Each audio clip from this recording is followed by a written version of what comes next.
Welcome back to Horrors Worldwide. Today I'm going to explain an American supernatural horror film called It Chapter 2, released in 2019. Spoilers ahead! Watch out and stay safe.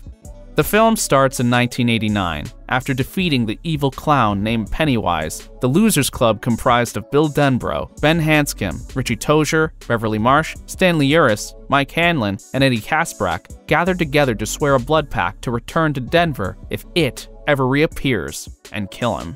Fast forward 27 years to 2016 and we meet a young gay couple in Denver, Adrian Mellon and Don Hagerty. There is a carnival going on in town which they are attending when they are harassed by some homophobic thugs. The couple leaves the carnival, but the thugs ambush them over a bridge and brutally beat up Adrian when he taunts them, and then dumps him over the bridge into the river. Don runs down to the riverbank to help Adrian and realizes that someone has already pulled Adrian out of the water. That someone turns out to be Pennywise, and Don watches in horror as Pennywise takes a monstrous bite out of Adrian's chest and kills him. Mike, who is in Denver, hears of the incident over a police scanner, and when he realizes at the death scene he sees "Come Home" written in blood on the bridge, he realizes that it has returned. Not the strongest opening to a movie, and I'm not really sure how it makes sense because doesn't Pennywise kill kids? Whatever, we'll go with it. We now see the Losers Club grown up. Eddie is a risk assessor and married to a woman named Myra. Bill is a successful author and screenwriter, married to Audra. Ben is a successful architect living alone, while Richie is a stand-up comedian. Stanley is a named partner in an accounting firm. Bev is a fashion designer married to an abusive Tom Rogan. Mike calls them all up to tell them that they need to return to Derry. Bev's husband, Tom, refuses to believe that she is going to visit friends in Derry and starts hitting her until she fights back and then runs away from home. The other guys also make preparations to return to Derry, all except Stanley, who slits his wrist in the tub rather than facing his childhood nightmare again. Kinda wish we got a little more Stanley in this film. There is a flashback scene in which we see the psychotic bully, Henry Bowers, survived when Mike pushed him down a well and got out by the way of the sewers. When he got home, he was arrested by the police for the murder of his father, whose body had been found by the police. Present day, Henry is in a mental institution. Here, he is visited by Pennywise, who shows up as a zombie version of Patrick Hockstetter and gives Henry his old knife. The losers meet up at a Chinese restaurant called the Jade of the Orient, where they start joking and catching up while also noting Stanley's absence. At this point, Mike tells them that he called them together because they made an oath to defeat it. This is when the friends notice that each of their fortune cookies reveals a message with a single word, and put together the message says, "Guess Stanley could not cut it."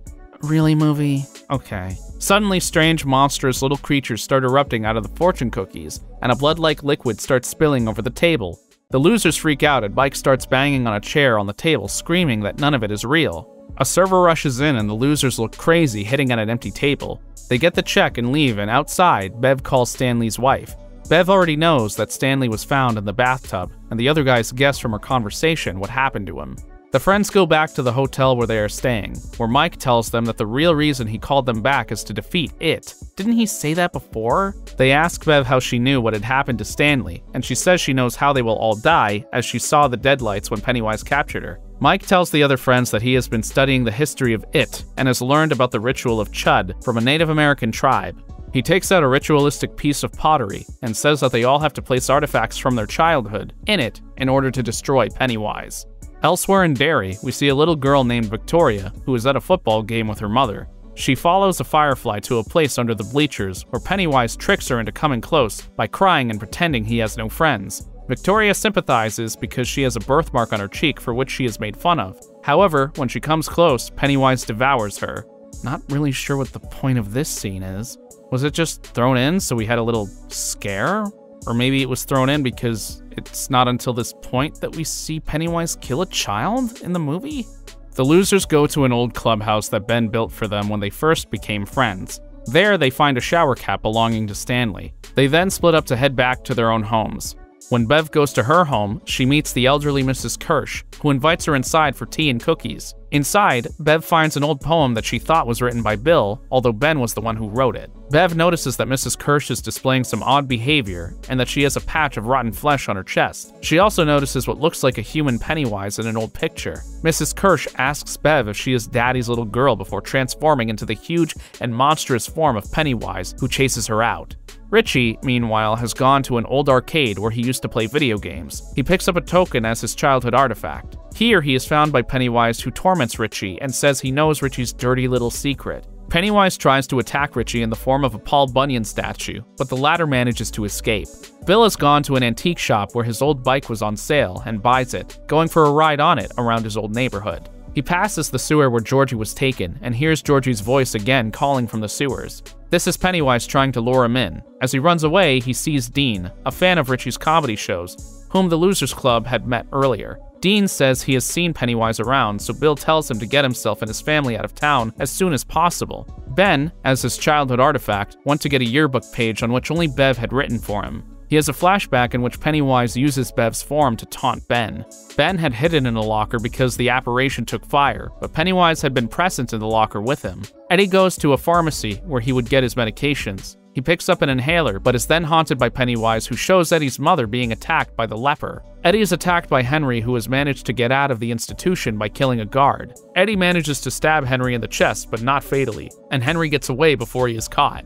Bill is haunted by Pennywise again, who shows him the message, "The fun has just begun." Bill figures out that this refers to Dean and goes to the carnival to try and save the boy. He follows Dean into the Hall of Mirrors, with Dean waving him away as a crazy weirdo, but the pair are suddenly attacked by Pennywise. Bill tries to kick out the glass to get Dean out, but Pennywise brutally attacks and bashes the child's head in. Mike is in the library where he is attacked by Henry, but Richie comes from behind and stabs Henry in the back of the head, killing him. The Losers Club meet up and Bill vows that he will kill Pennywise. They go to Pennywise's lair to start the ritual. In the ritual pottery, Mike lights a fire and they toss in Bev's poem, Stanley's shower cap, Ben's yearbook page, Richie's token, a boat that Bill and Georgie made, and a rock that Mike had from the rock fight with the Bowers gang. Suddenly, the dead lights appear and disappear into the pot, but just as they think the ritual is over, a giant balloon emerges from the pottery and bursts to reveal Pennywise in his true, monstrous, spider-like form. Mike reveals that he hadn't expected the ritual to work because the tribe that had attempted it ended up dead. Well, that's convenient.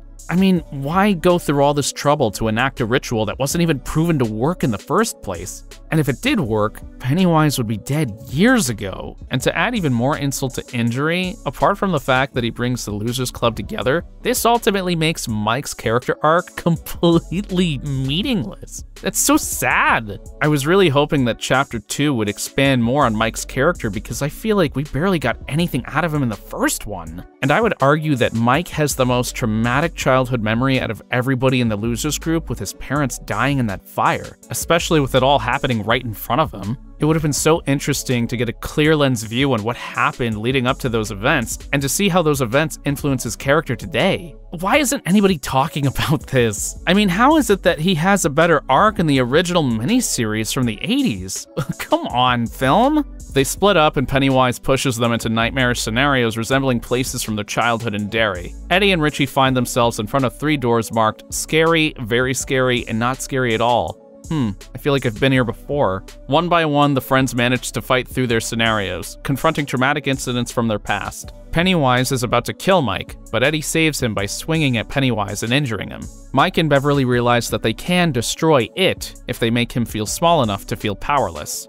Okay. The Losers Club hurls and insults at it, until it morphs down into a harmless clown. Mike rips Pennywise's heart from its body and crushes it, thereby killing it once and for all. The house in Pennywise's lair collapse because it is dead.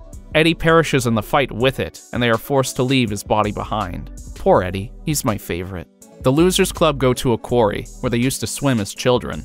It is now revealed that Richie was in love with Eddie. Walking through the town, they have a flashback to when they were children, and had first defeated it. They notice that the scars on their hands have disappeared, meaning that the curse has been lifted from them. Flashing forward, we see that the Losers Club have moved on with their lives. Bill is working on a new book which has a good ending. Mike calls Bill to talk about a letter that Stanley wrote to every member of the Losers Club, explaining that because he was too terrified to face Pennywise, he had removed himself from the equation, thus leaving them free to fight Pennywise. Bev and Ben are in a relationship. Richie goes to a bridge in Derry, where he had carved his initials with that of another person, who is now revealed to be Eddie. He recarves them and leaves. Mike decides that he has spent enough time in Derry and wants to see more of the world. The film ends with him leaving Derry. What did you think of it, Chapter 2? Did you prefer Chapter 1? I certainly did. Or are you a devil's advocate? Let us know in the comments. For more horror film recaps, be sure to subscribe, watch our other videos, and click on that bell icon to be notified of the next ones. See you in your nightmares.